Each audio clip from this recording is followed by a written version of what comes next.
मरे घड़ी पनिया पिलाई दी है जान गे, कफन ओढ़ाई दी है टूटत ही जब प्राण गे।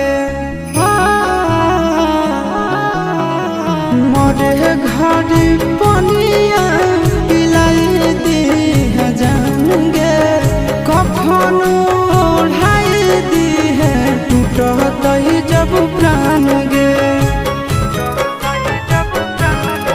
हगे हमारा से तोरा जाती प्यार होता भेंट सक छात कर लगे। हगे सोनाया रावा हो भरती